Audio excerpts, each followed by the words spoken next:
Olá, eu sou Maria Almeida e se estás a ouvir isto é porque provavelmente o É Apenas Fumaça é o podcast onde todas as semanas ouves falar aprofundadamente dos temas mais estruturantes da nossa sociedade e que muitas vezes são ignorados pelos meios de comunicação tradicionais. Estou a pedir o teu apoio porque, ao contrário de outros meios de comunicação, nós não dependemos de empresas privadas para sermos sustentáveis. Dependemos única e exclusivamente de pessoas como tu para continuarmos a falar sobre racismo e podermos contar a história de um rapper negro que foi torturado pela polícia, sobre direitos dos imigrantes e sermos o único meio de comunicação social a reportar a greve de 2 semanas feitas por 200 imigrantes no Algarve, sobre o regime angolano e entrevistámos 4 ativistas que foram presos por lerem um livro, sobre corrupção e explicarmos como as grandes empresas privadas contratam ex-governantes e interferem na nossa democracia, entre tantas outras histórias. Se acreditas, como eu, que o papel da comunicação social é escrutinar a democracia, questionar as decisões tomadas, responsabilizar os representantes e dar voz aos representados, faz a tua contribuição em apenasfumaca.pt/contribuir. Se todas as pessoas como tu, que estão a ouvir este episódio agora, contribuírem com apenas 10€, podem ajudar-nos a cobrir os custos de operação deste projeto no ano de 2018. Somos uma equipa de 8 pessoas a trabalhar há mais de um ano. Já lançamos mais de 2000 minutos de áudio e chegamos hoje ao episódio 100. Se quiseres apoiar o jornalismo independente, progressista e dissidente, vai a apenasfumaca.pt/contribuir e faz a tua contribuição. Boas festas, feliz ano novo e muito obrigada. Bem-vindas e bem-vindos ao É Apenas Fumaça, onde se fala sobre a sociedade com quem quer falar sobre ela. Eu sou o Tomás Pereira. Eu sou o Frederico Raposo. E hoje temos como convidada a Paula Simões, investigadora colaboradora no Centro de Estudos Interdisciplinares do Século XX, uma unidade de investigação da Universidade de Coimbra. A Paula é também uma voz ativa nas questões ligadas aos direitos digitais, ao livre acesso e domínio público. E é presidente da Associação Ensino Livre. Bem-vinda. Obrigada por me terem convidado para estar aqui. Em janeiro de 2013, Kim.com, o fundador do portal Mega Upload, dava uma entrevista ao The Guardian em que dizia o seguinte: se querias alguma coisa, não queres que alguém retire lucro disso. Tens o direito de ganhar a tua vida e tudo isso, pelo que respeita os direitos de autor. Aquilo que não respeito é levar os direitos de autor ao extremo. E o que eu não respeito é um modelo de negócio que encoraja a pirataria. Nós pedíamos agora que nos explicasses brevemente o que é que são os direitos de autor. O direito de autor é um direito que é criado pelo Estado e é dado pelo Estado aos autores e cuja principal motivação era a de tentar incentivar a criação de obras originais. E, portanto, este direito, no fundo, é o direito que o autor tem de proibir todas as outras pessoas de fazer o que quer que seja com a obra. O que é que isto significa? Que se outras pessoas quiserem fazer dinheiro com essa obra ou quiserem usar essa obra, têm de pedir autorização ao autor e, ao pedir essa autorização, o autor pode pedir dinheiro sobre essa utilização. Claro que isto é um direito que colide, este direito tal definido desta maneira, colide com direitos fundamentais, como, por exemplo, a liberdade de expressão. Vamos imaginar que eu queria dar a opinião sobre um livro. Eu teria de usar partes desse livro. No mínimo dos mínimos, eu teria de usar o título do livro, mas o direito de autor também se estende ao título da obra. E, portanto, sempre que eu quisesse dar a minha opinião, tinha que contactar todos os titulares dos direitos daquele livro, teria de pedir autorização, teria de pagar aquilo que eles quisessem. Mas podia acontecer que podiam-me perguntar, então, mas porquê é que quero usar este excerto? E eu podia dizer, eu não gostei nada deste livro e, portanto, quero dar uma opinião e a minha opinião é má. E podiam-me dizer simplesmente não, então não dou essa autorização e, portanto, eu não poderia dar a minha opinião. Neste contexto, foram criadas exceções ao direito de autor, aquilo que corresponde um bocadinho ao fair use dos Estados Unidos, embora sejam coisas ligeiramente diferentes. Isto está tudo previsto na lei portuguesa, na lei europeia? Sim. Ou seja, nós temos uma diretiva europeia de 2001 e essa diretiva indica aquilo que os Estados-membros podem criar como exceções. Por exemplo, há exceções que são obrigatórias, há exceções que não são obrigatórias. Nós temos uma exceção para a liberdade de panorama, ou seja, nós podemos tirar fotografias a obras que estejam na rua sem pedir autorização aos autores, e podemos publicá-las e podemos fazer mais ou menos o que quisermos com elas.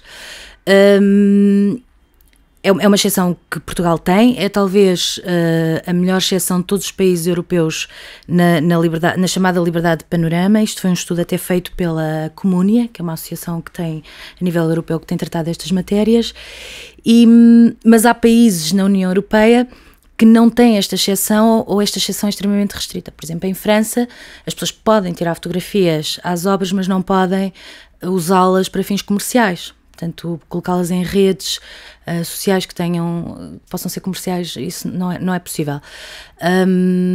E lá está, porque é uma exceção que está prevista na diretiva, mas não é obrigatória. Portanto, os Estados-membros puderam escolher ter aquela exceção ou não.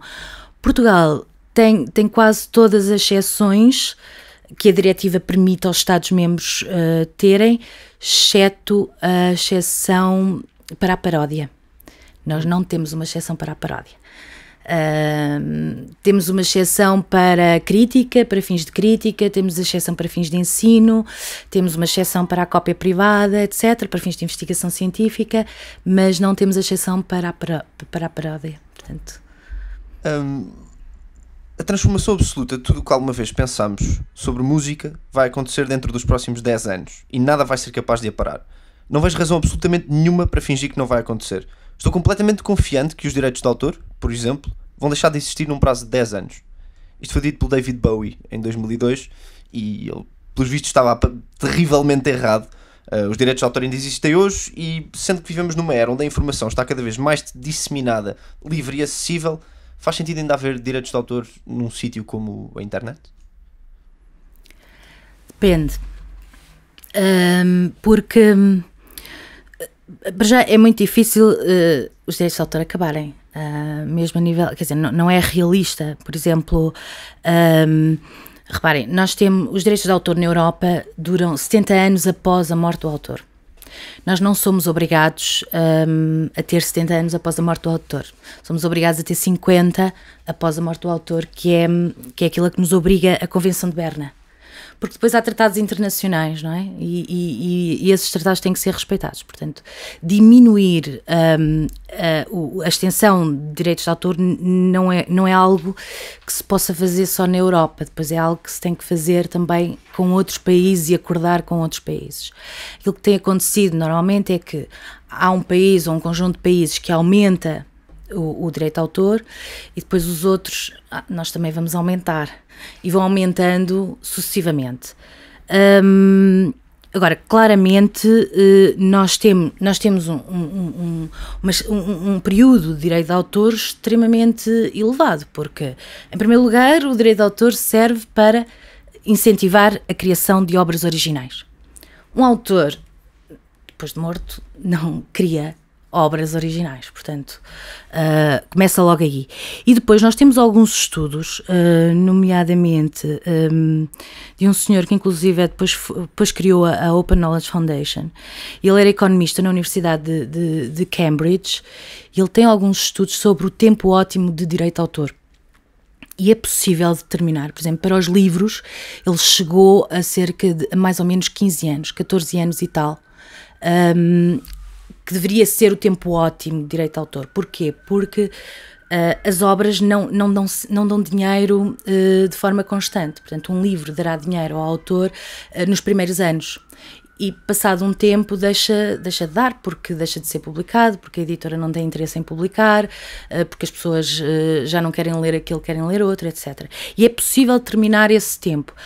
Por exemplo, para os jogos de computador, este tempo será muito mais pequeno, muito mais inferior, porque um jogo de computador é preciso ter um sistema e a tecnologia avança tão rapidamente também esse jogo deixa de ser possível de jogar. Quer dizer, nós hoje até já temos jogos que já não temos computadores onde eles funcionam e, portanto, esse direito de autor, essa capacidade de fazer, de comercializar a obra é diferente para as várias obras. E jogos de computador já são coisas exclusivas do espaço digital. E é sobre isso que vamos estar aqui a falar hoje. E agora eu perguntava-te o que é que tu achas? Achas que os direitos de autor atualmente estão a ser atropelados no meio digital? Eu acho que se nós olharmos para isto, obviamente que há casos em que os direitos de autor estão a ser atropelados. Mas parece-me que a questão mais importante é tentar perceber até onde é que os direitos de autor podem ir e se estes podem atropelar outros direitos. Porque, de facto, enfim, enquanto Presidente da Associação Ensino Livre, nós não somos contra o direito de autor. Aquilo que nós não queremos é que esse direito se sobreponha ao direito à educação, à investigação científica e ao direito à liberdade de expressão, etc. Há, de facto, há direitos de autor que estão a ser atropelados na internet, mas também há direitos fundamentais que o estão a ser. E como é que promoves uma coexistência pacífica entre a livre circulação de informação no meio digital e os direitos de autor? Seria preciso, em primeiro lugar, seria preciso que as editoras, principalmente as editoras, mas também os representantes dos direitos, quisessem mudar o seu modelo de negócio. Portanto, os modelos de negócio chamados tradicionais assentam sobretudo na venda da cópia. E, portanto, quer dizer, uma livraria, uma distribuidora, uma editora não vende propriamente livros, vende cópias de livros, é aí que faz o dinheiro. A partir do momento em que fazer... E isto funcionava e fazia sentido porque antes da tecnologia nós não conseguíamos fazer cópias, porque fazer cópias era difícil, era caro e, portanto, nós precisávamos de uma editora, de um intermediário, não é? Que dissesse, que estivesse disposto a investir nessas cópias para depois vender. A partir do momento em que nós temos uma tecnologia que nos permite fazer as nossas próprias cópias, o valor de vender uma cópia cai. É a mesma coisa com qualquer outro tipo de negócio. Há muitos anos atrás havia um modelo de negócio que era vender gelo de porta em porta. Achas que este modelo de negócio, como dizia o Kim.com, encoraja a pirataria? Este modelo de negócio, eu não acho que haja coisas que encorajam a pirataria propriamente dita, porque a pirataria também é muito... Eu acho que é quase natural do ser humano querer partilhar aquilo que gosta. Assim como também é natural do ser humano querer comprar ou aquilo que realmente gosta. E nós temos vários estudos sobre a partilha de ficheiros, já desde pelo menos talvez 2004, estou-me a lembrar de 2004 que era um estudo da Harvard, e temos tido muitos estudos sobre a partilha de ficheiros sem fins comerciais, e é bom dizer isto quando digo pirataria, estou a referir-me à partilha de ficheiros sem fins comerciais. A pirataria comercial, eu acho que toda a gente tem mais ou menos é consensual que deve ser combatida. E os estudos que nós temos têm mostrado que as pessoas que mais gastam em obras, que mais compram obras, são precisamente as pessoas que mais fazem partilha. Porque também é uma forma de descobrir novas obras, não é? Aliás, o Tim O'Reilly, no início deste século, dizia precisamente que o problema dos artistas não era propriamente a pirataria, mas era a obscuridade, era o facto de as pessoas não saberem que eles existiam. Neste momento há uma nova proposta de diretiva em avaliação na União Europeia relativamente aos direitos de autor num mercado único digital. O objetivo passa por adaptar a legislação sobre os direitos de autor e direitos conexos ao contexto atual de partilha intensiva de conteúdos protegidos por estes direitos. Fala-nos um pouco sobre esta diretiva. Esta proposta da Comissão Europeia foi lançada no final do ano passado e foi aguardada com alguma expectativa, porque a última diretiva que nós temos sobre este assunto data de há quase 15 anos ou mais. E, portanto, durante 15 anos não se mudou esta lei. E, obviamente, nós precisamos de adaptar a lei dos direitos de autor a estas novas possibilidades que agora, aquilo que podemos fazer com as obras que não podíamos antes. Isso é a justificação para a Comissão Europeia apresentar a diretiva? E é a justificação também e é também uma justificação dos críticos, porque toda a gente concorda que a legislação que nós temos não está conforme à tecnologia que nós temos e ela tem que ser adaptada, e toda a gente concorda nisto. Agora, há uma grande divergência, é como é que vamos adaptar isto.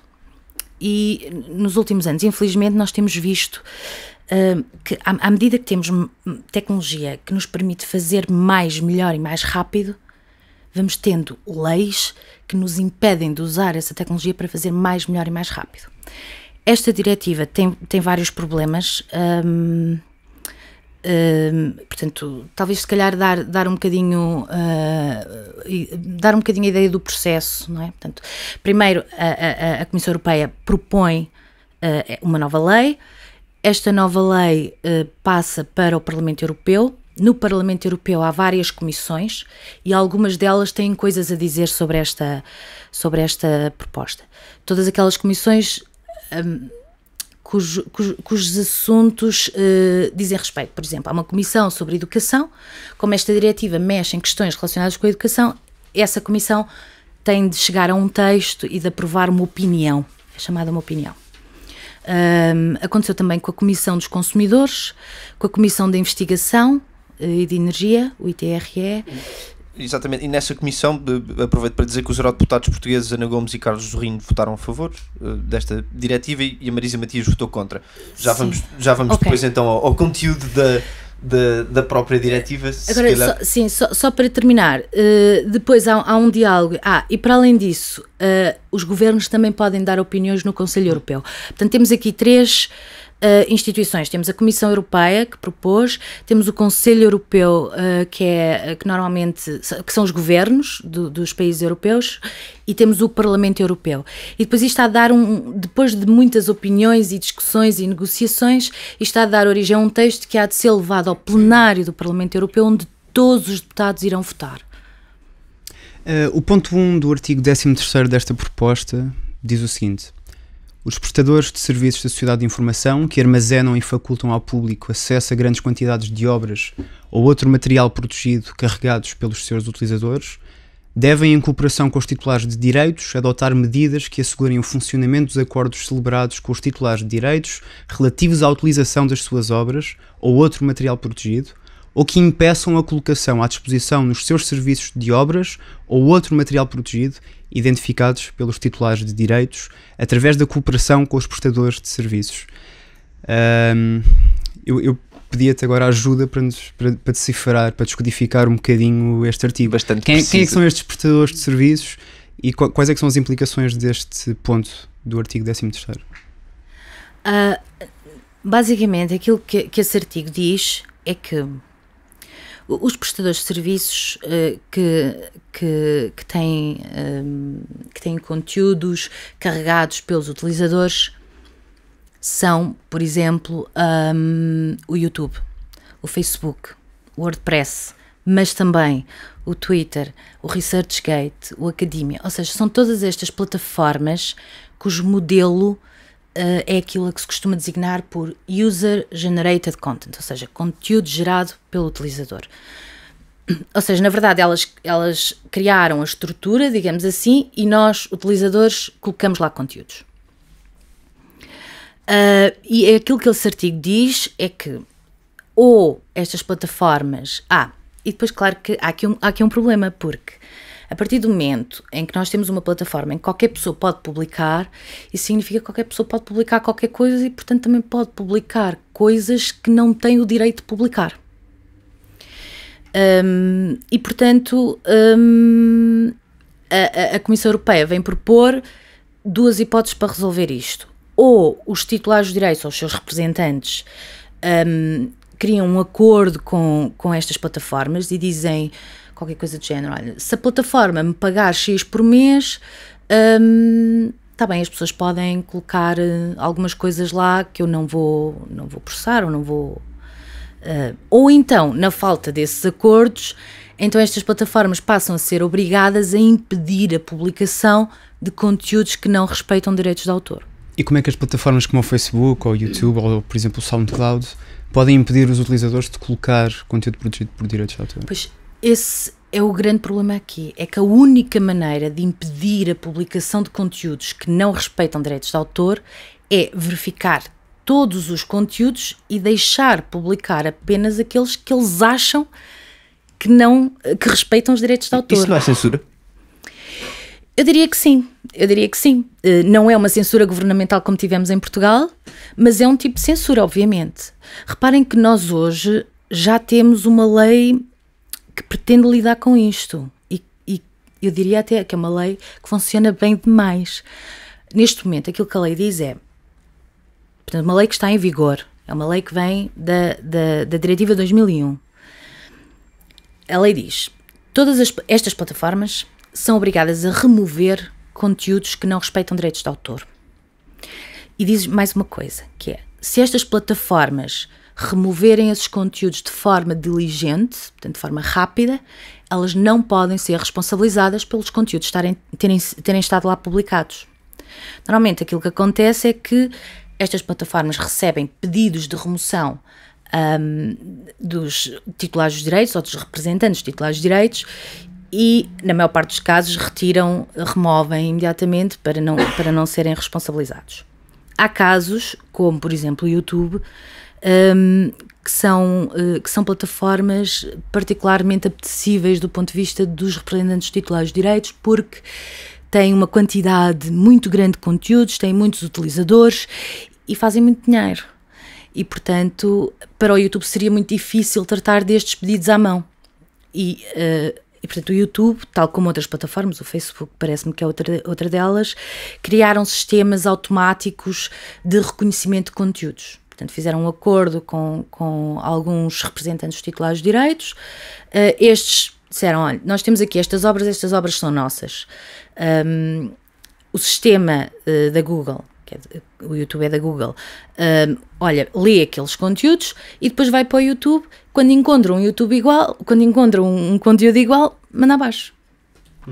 E na tua maneira de ver as coisas, existe a necessidade de criar um sistema de filtragem destes? O que é que tu proporias? Não, reparem, este sistema que nós já temos, inclusive, remove conteúdos que não têm o direito de remover.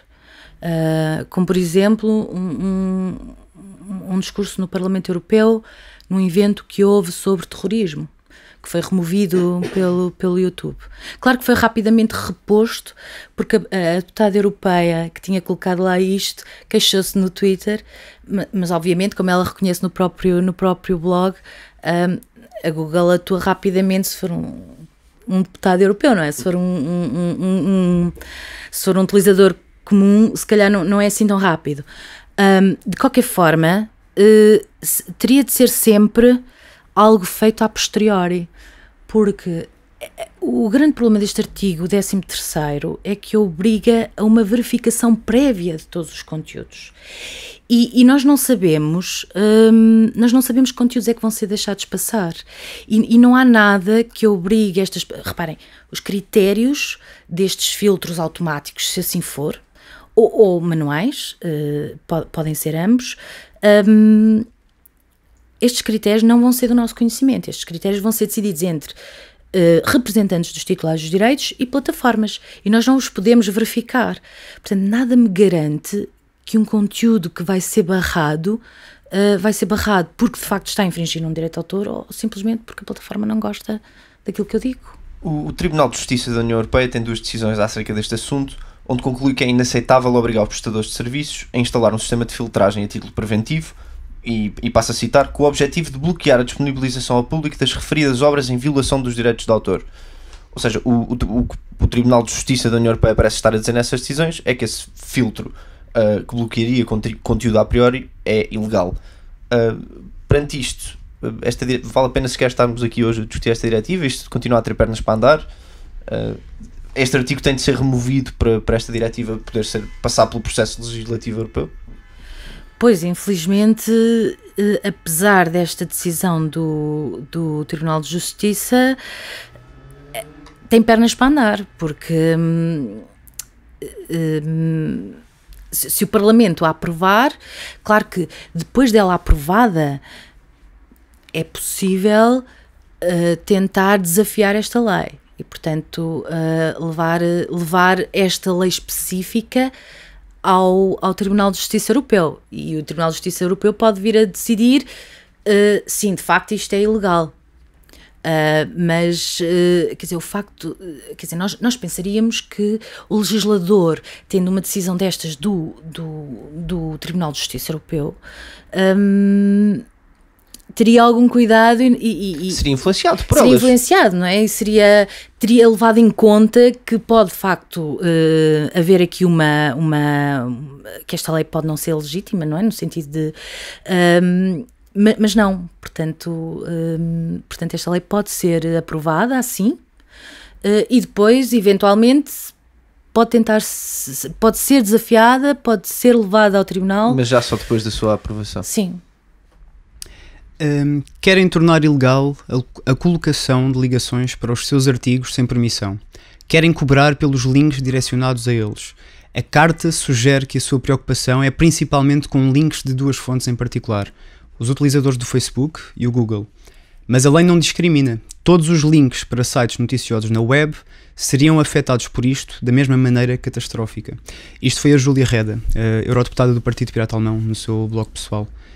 E a carta a que Júlia Reda se refere é uma carta aberta que foi publicada no Le Monde no passado dia 13 de dezembro e que junta grandes agências noticiosas como a alemã DPA ou a francesa AFP num pedido para estender as medidas da diretiva aos seus produtos, às suas notícias.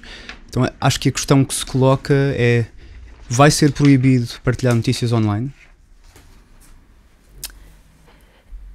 Partilhar notícias online?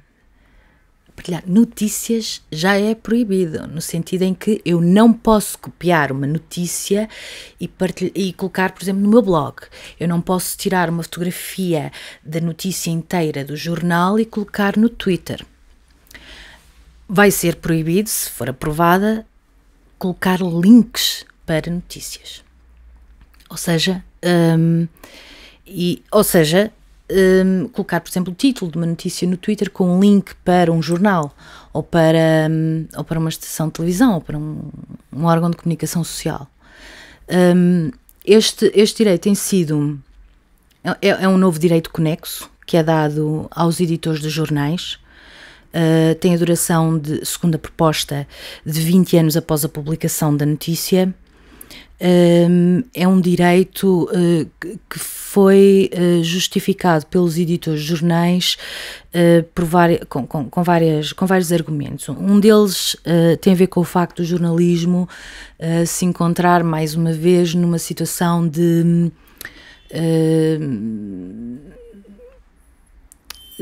fraqueza económica, não é? Porque o jornalismo ganhava sobretudo dinheiro com a publicidade.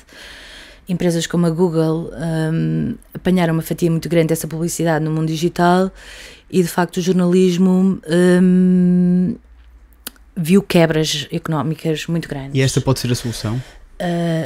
Não nos parece que possa ser esta a solução. Aliás, já houve uma proposta, e essa proposta também esteve em cima da mesa em algumas comissões, que era, em vez de dar um novo direito conexo, dar uma presunção de direito aos editores. Ou seja, neste momento as notícias têm direitos de autor, esses direitos pertencem aos jornalistas, sendo que os jornalistas podem transferir ou não esses direitos para os editores. E os editores dizem que era muito difícil para eles processarem alguém por fazer uma cópia da notícia e meter no outro site. E então criam este direito porque este direito facilitava o facto dos editores poderem processar em seu próprio nome. Mas aquilo que vai acontecer é que isto vai proibir efetivamente o link. Durante muito tempo, a própria Comissão Europeia, até na própria proposta de diretiva, diz que isto não ia atingir os links propriamente ditos. Mas esta semana, e portanto o objetivo aqui era, no fundo, obrigar algumas plataformas a pagar uma licença para poderem linkar, digamos assim. Esta lei é uma lei que já existe na Alemanha e em Espanha, e é bom referirmos isto. Na Alemanha ela não funcionou muito bem, porque a partir do momento em que uma lei deste género é aprovada, a primeira consequência é logo uma redução da circulação das notícias e, portanto, uma redução de links para os sites dos jornais e, portanto, uma redução das visitas aos sites dos jornais. Ora, um site de um jornal que tenha poucas visitas não consegue vender publicidade nessa página. Já agora, o que aconteceu no caso alemão? No caso alemão, aquilo que os editores fizeram, enfim, o maior editor, que é o editor de um grupo de mídia, que é do jornal Bild, que detém o jornal Bild, deu uma licença gratuita à Google para linkar para as suas notícias. Em Espanha foi passada uma lei muito similar, mas como já tinham a experiência da Alemanha, resolveram incluir uma cláusula de irrenunciabilidade na lei espanhola. E, portanto, isso significaria que os editores, mesmo que quisessem, não podiam dar uma licença gratuita. Não podiam renunciar a este direito. E aquilo que aconteceu, no caso do Google, foi que a Google fechou o Google News. Porque, de facto, eles não tinham publicidade no Google News. Não que eles não tivessem dinheiro para pagar a taxa, simplesmente decidiram não o fazer. E portanto, nós vamos ter vamos ter plataformas que não vão decidir não pagar. Esta semana houve a apresentação de um estudo sobre este novo direito, que inclusive recomendava eliminar este artigo da proposta. E uma das pessoas que é a favor deste direito, que é o professor Oppner, que curiosamente também é advogado de um grupo de mídia alemão num processo contra o Facebook, disse uma coisa que até agora as pessoas e os editores de jornais que defendem este artigo nunca foram muito claros, que é o objetivo deste artigo não é propriamente obrigar empresas a pagar uma licença para poderem linkar, é sim impedir mesmo essas empresas de existirem. Ou seja, há muitos modelos de negócio associados às notícias que fazem uso de links. Por exemplo, imaginem uma aplicação móvel que vos dá links das notícias mais importantes na mesma aplicação de vários jornais. Claro que para o cidadão isto seria muito mais interessante do que ter que ir a cada um dos sites ler as notícias. Ora, este direito vai impedir uma startup de criar um modelo desses. Mesmo que essa startup não use as notícias propriamente em si, mas só link. Estamos a falar de aplicações que já existem. Sim, que vão deixar de existir se esta lei for aprovada. E qual é que vai ser a resposta, por exemplo, do Facebook ou do Google?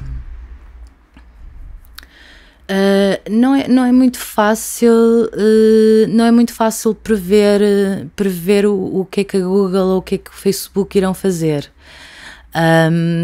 porque nós temos esta ideia de que, quer dizer, a criatividade do Google é muito grande e, portanto, é possível que eles consigam encontrar uma maneira de fazer dinheiro com isto. Há esta ideia do Google ser uma empresa muito grande e muito poderosa e portanto... E não é? Em termos políticos não é muito. Por exemplo, aqui na Europa não é claramente. Os políticos europeus não gostam da Google. Em primeiro lugar porque é uma empresa americana, não é europeia. Aliás, ainda não foi há muito tempo que a Comissão Europeia impôs uma multa à Google por causa da funcionalidade de shopping que eles têm de comparação. Por outro lado, um político gosta de ser visto como esta pessoa que luta contra esta empresa muito grande, que tem um monopólio, etc. Portanto, esta imagem é apelativa para um político. Portanto, não parece que em termos políticos o Google tenha uma grande influência, por exemplo, no Parlamento Europeu. Mas, ainda há pouco tempo, estava uma pessoa de uma associação que está em Bruxelas e, portanto, está muito mais perto, e ela comentava, precisamente no Twitter, que ela tinha ouvido muitos deputados do Parlamento Europeu dizerem que isto era uma lei para impedir uma grande força do Google, e portanto que era uma lei quase contra o Google, por exemplo, no caso do artigo 13º, não é? dos conteúdos.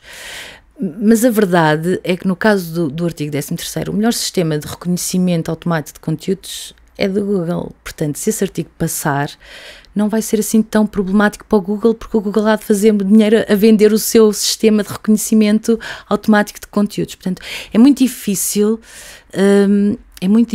prever a reação do Google ou do Facebook numa situação, quer dizer, se esta diretiva for aprovada. Esta diretiva estabelece algumas exceções para ações de recolha automática de informação a partir de grandes conjuntos de dados, o chamado data ou text mining. Mas estas exceções só se aplicam a casos particulares, instituições de investigação ou se for para fins de pesquisa científica. Explica o que é que isto quer dizer para organizações que não são de investigação, como empresas, jornalistas, também plataformas que recorrem a este método, ao data ou ao text mining, como por exemplo o Hemiciclo, em Portugal, que informa sobre o funcionamento da Assembleia da República, ou Focus.pt, que informa sobre os incêndios e recorrem a estes métodos para poder informar. O que é que acontece a esta gente toda? Pois, há dois problemas aqui. O primeiro é que a proposta da diretiva vem-nos dizer que nós afinal não podemos fazer, mesmo tendo acesso legal aos textos e aos dados, afinal não podemos fazer text and data mining, prospecção de texto e dados. E, portanto, abre esta exceção, mas restringe de facto às organizações de investigação científica. Claro que isto só se aplica a texto e dados que tenham direitos de autor. Portanto, se nós tivermos textos em domínio público, podemos continuar a fazer prospecção de texto. Um dos problemas grandes é que é muito difícil saber, principalmente em questões de dados, se todos aqueles dados estão em domínio público ou não. E, portanto, só o facto de haver uma incerteza legal irá fazer muitas empresas e jornalistas a não usarem esse método. Porque não se vão arriscar a não cumprir a lei. Agora, de facto, é preocupante, porque nós temos muitos serviços que dependem da prospecção de texto e dados, e temos muitas startups a usar esse modelo para criarem novos serviços e novos modelos e que vão ter que o deixar de fazer. Esta diretiva também prevê exceções para a utilização de conteúdos protegidos por direitos de autor, por exemplo, e passo a citar, em atividades pedagógicas transnacionais e digitais. Para isso acontecer, a utilização destes conteúdos só pode ocorrer dentro das instalações de um estabelecimento de ensino ou através de redes eletrónicas seguras. Explica-nos que mudanças é que esta diretiva pode trazer aos estudantes ou até aos docentes. Pois, esta é um artigo que fica muito aquém daquilo que professores e que bibliotecas e que universidades e escolas gostariam de ver. Portanto, nós precisávamos de uma exceção para fins de ensino mais ampla e não mais restrita. Por exemplo, em Portugal nós não podemos usar uma obra inteira para fins de ensino. Claro que se estivermos a falar de um livro, se calhar até faz sentido usar uma parte do livro, mas se pensarmos numa imagem, o que é uma parte de uma imagem que não seja tão extensa, que se confunda com a própria imagem, que é a única coisa que podemos usar. Portanto, de facto é uma desilusão, mas também nos vem dizer que, pelo facto principalmente no ensino à distância, em que as redes a serem usadas têm de estar no controle da universidade e só podem ser acedidas por alunos e por professores. Isto significa que um professor não pode, por exemplo, usar uma plataforma de blogs pública e beneficiar da exceção. Claro que se o professor conseguir fazer isso, ou os alunos conseguirem usar ou escrever posts sem usar sem beneficiar da exceção, ou se usarem só conteúdos em domínio público, podem fazê-lo. Mas isso é extremamente difícil de fazer, porque nós usamos obras com direitos de autor comumente. Mas o problema do artigo da educação é mais grave noutro ponto, que é o facto de esta proposta diretiva vem permitir incentivar os Estados-membros a criarem licenças e também a criarem uma taxa para fins de ensino. O que é que isto significa? Isto é um sistema que é muito usado nos países nórdicos, ou seja, as escolas, os estabelecimentos de ensino, as universidades, etc., fazem acordos com os representantes dos titulares de direitos e pagam uma licença para poderem usar materiais com direitos de autor nas suas aulas. Ora, dizer aos Estados-membros da União Europeia que devem optar por esta solução significa matar a exceção para fins de ensino. E, portanto, o que significa que só as escolas que tiverem dinheiro é que podem pagar estas licenças e, portanto, é que vão poder usar materiais. Na prática, isto limita a disseminação do conhecimento e a própria disponibilidade de acesso a conteúdo educativo? Sim, é exatamente isso. Mesmo, e reparem, há uns anos a esta parte tem havido também uma grande produção de obras de recursos educacionais abertos, por exemplo, que deixariam de ser possíveis. E, portanto, os professores deixam de ter, quer dizer, passam a ter acesso apenas aos materiais dos quais se foi paga uma licença. Isto para os países, principalmente para os países do Sul, que normalmente têm orçamentos para a educação muito baixos, será terrível. Independentemente deste sistema de licenças, o artigo também deixa os Estados-membros criar uma taxa. Ou seja, no fundo, os estabelecimentos de ensino passam a ter que pagar uma taxa para fazerem aquilo que hoje podem fazer sem esse pagamento. O site Statewatch divulgou um leak que revela propostas de emendas de Portugal, Espanha e França a esta proposta de diretiva. Este leak mostra que Portugal não só está favorável à aprovação da diretiva, como reforça o proposto no artigo 13º. Queres comentar isto?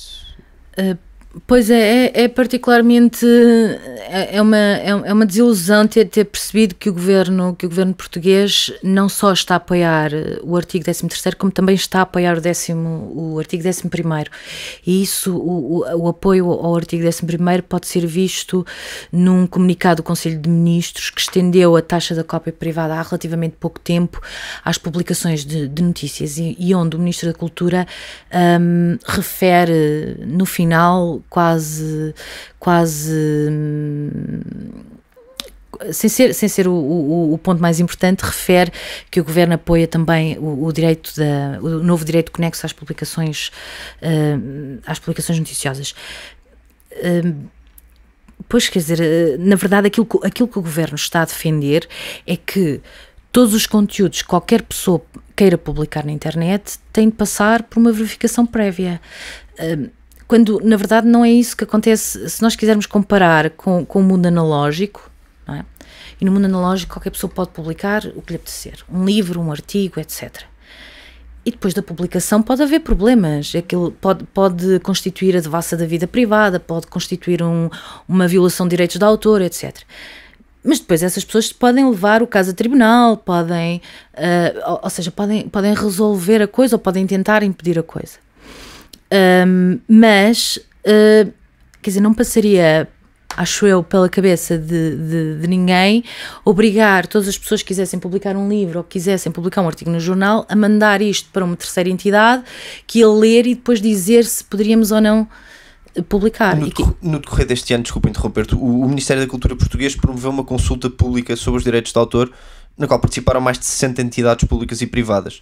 Segundo o Ministério, a consulta foi, e passo a citar, aberta a todos os indivíduos e organizações que se quisessem pronunciar.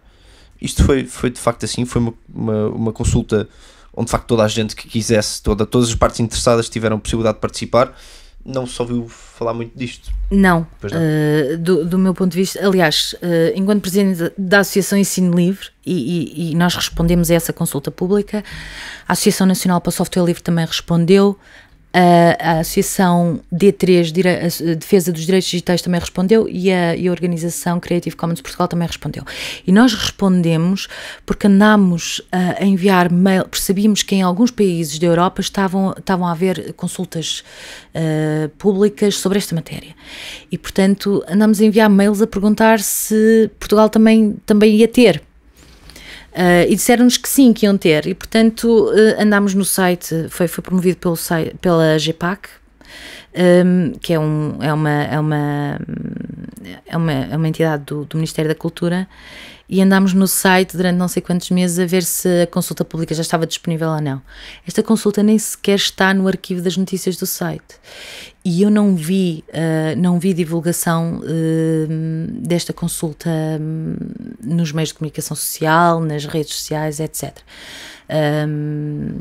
Nós divulgámos alguma coisa em alguns fóruns, etc., mas eu não vi divulgação sobre isto. E também, não sei que associações é que responderam. Isso se calhar era uma questão interessante para fazer a Aparentemente mais de 60.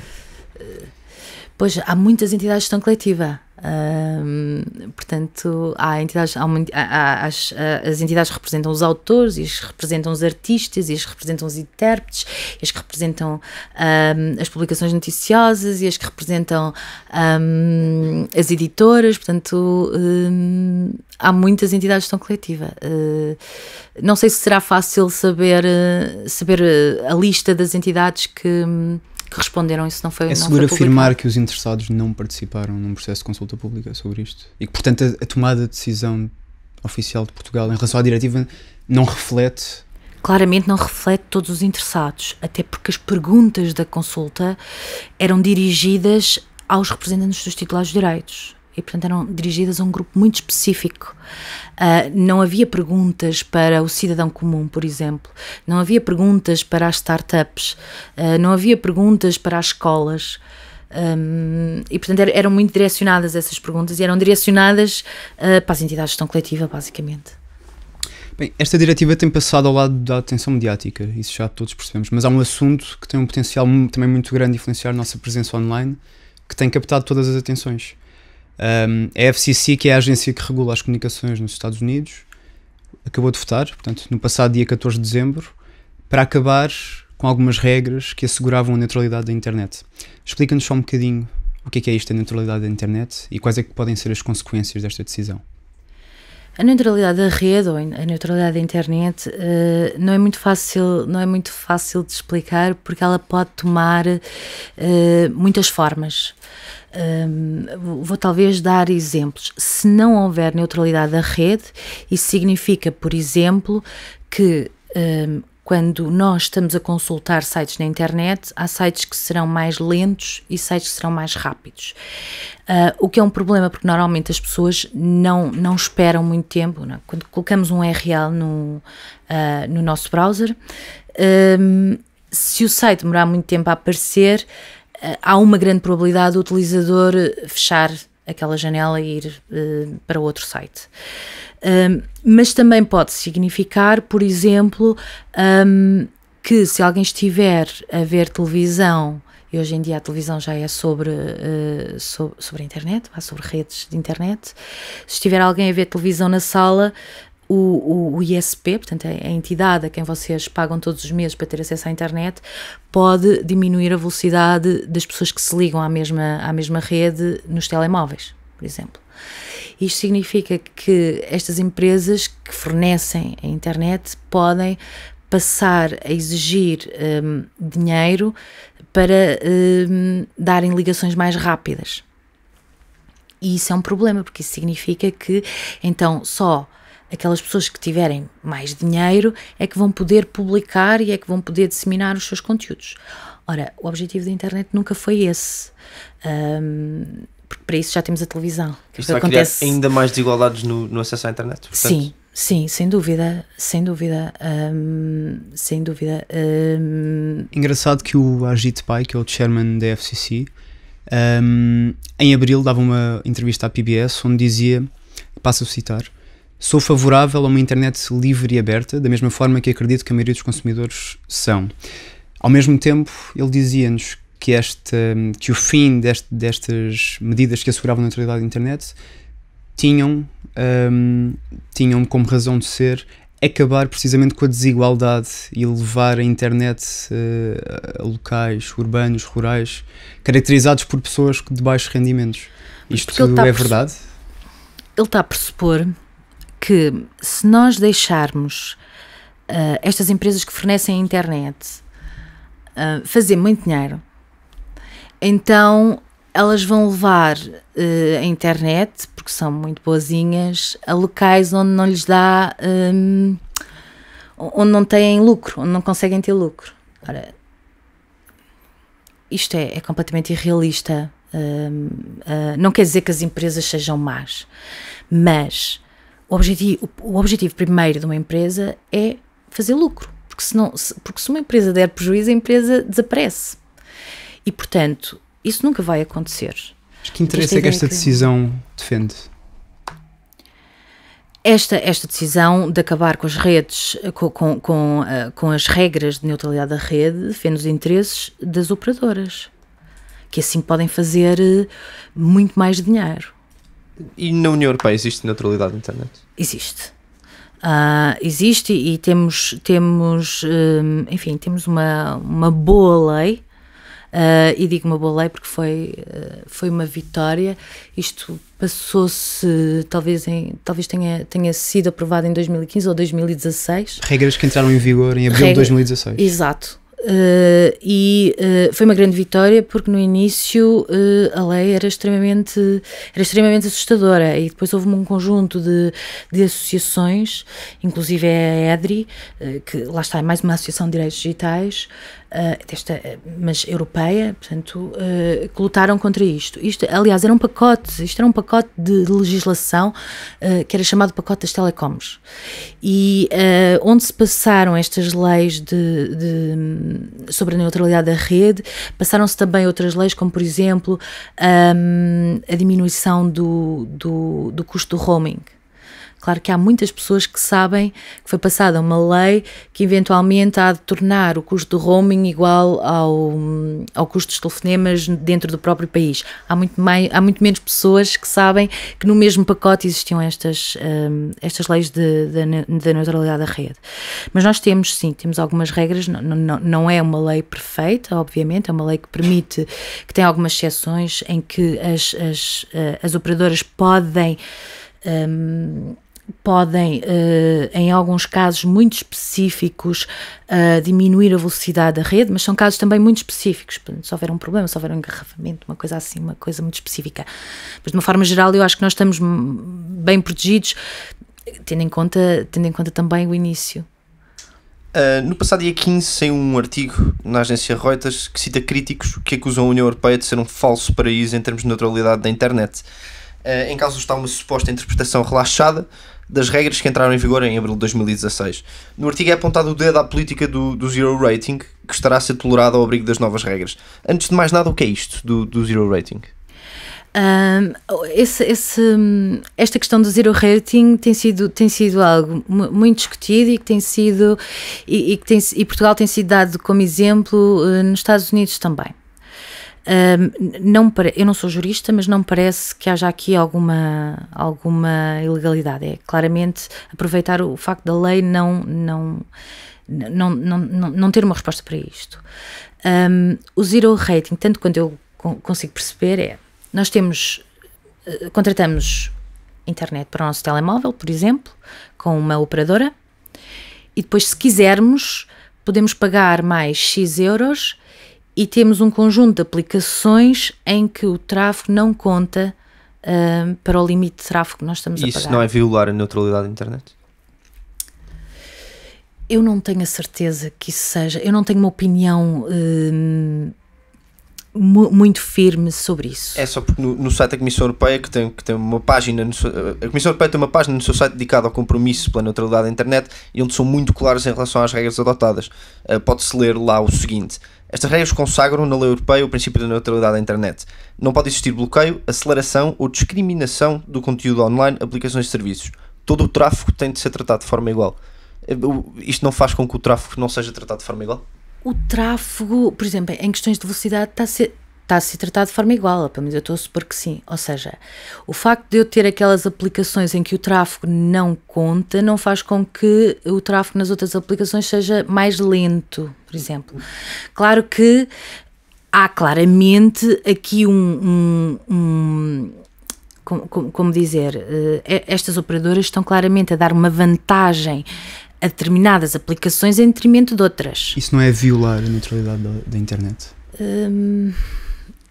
Eu não tenho a certeza que seja, ou seja, a mim preocupa muito mais a velocidade que uma operadora possa colocar a velocidade de um site muito mais lenta porque esse site não paga X do que propriamente esta situação, devo confessar. Claro que preferia que ela não existisse, que esta situação também não existisse e que não houvesse preferências dadas a determinadas aplicações.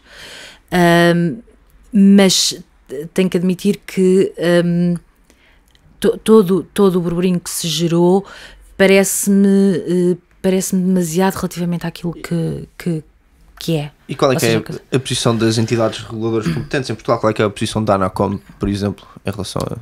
Penso que têm sido feitas queixas à ANACOM e que isso está a ser ainda deliberado. Portanto, devemos esperar Aliás, eu penso mesmo que a ANACOM está a deliberar sobre isso. Não sei se já saiu a decisão, penso que não. Porque... Em outubro do ano passado, a ANACOM enviou uma proposta de regime sancionatório, nomeadamente nesta questão do zero rating, mas desde aí não houve ainda uma decisão final. E, portanto, qual é que é a posição da ANACOM? Não temos uma resposta sobre isso. Qual é que achas que devia ser a posição da ANACOM? Achas que a ANACOM devia dizer que isto que operadoras como a Mel, pacotes que existem, por exemplo, também na IORN, não têm nada de mal? Achas que devia ser essa a posição? Não, eu acho que há aqui claramente um favorecimento de algumas aplicações e acho que isso, e ainda por cima não é um favorecimento por tipo de comunicação, porque poderia ser, ok, as pessoas que querem e-mail podem usar qualquer tipo de e-mail, que esse não conta, ou aplicações de música podem usar qualquer tipo de aplicação de música, que isso não conta. Acho que isso seria seria aceitável, mas não é isso que acontece. O que acontece é aquelas aplicações específicas e de facto isso é dar preferência a determinadas aplicações. Claro que nós não sabemos que contratos é que fizeram com essas aplicações, se é que fizeram. De facto há um favorecimento. A mim parece-me que há um favorecimento. Claro que depois com outros problemas que existem na net neutrality, com a questão da velocidade da rede ou com esta reforma da União Europeia, pois isto também acaba por parecer, não, espera lá, nós temos aqui problemas bem mais importantes. O debate está a ser desviado para esta questão do zero rating. É isso que estás a sugerir? Eu nas redes sociais eu tenho visto pessoas mais indignadas e muito mais pessoas indignadas com a questão do zero rating do que com a questão da diretiva europeia. Se calhar também porque é uma coisa mais fácil de explicar, não é? É uma coisa que que tem a ver com a carteira, não é? Que tem uma coisa imediata, enquanto que a diretiva europeia parece que é uma coisa assim longínqua, muitas pessoas se calhar não têm, não é fácil perceber exatamente quais vão ser as consequências e, portanto, é natural que isso aconteça. Eu gostaria que fosse ao contrário, ou seja, que houvesse muito mais atenção dada à reforma do que ao zero rating, apesar de, obviamente, parecer-me que há de facto uma preferência. Este foi mais um episódio do É Apenas Fumaça, onde se fala sobre a sociedade com quem quer falar sobre ela. Obrigado, Paula Simões, Presidente da Associação Ensino Livre. Obrigada eu. O É Apenas Fumaça é produzido por Bernardo Afonso, Maria Almeida, Pedro Zuzarte, Pedro Santos, Ricardo Ribeiro, Sofia Rocha, Tomás Pereira e por mim, Frederico Raposo. A música é dos Lotus Fever. Ouçam mais episódios em apenasfumaca.pt ou no iTunes, SoundCloud, YouTube, Comunidade de Cultura e Arte, RUM, Rádio Universitária do Minho e também noutras aplicações de podcasts. Se acreditas que o É Apenas Fumaça deve continuar a dar voz a quem não tem e a fazer jornalismo sobre direitos humanos e sociais, contribui em apenasfumaca.pt/contribuir. Até já.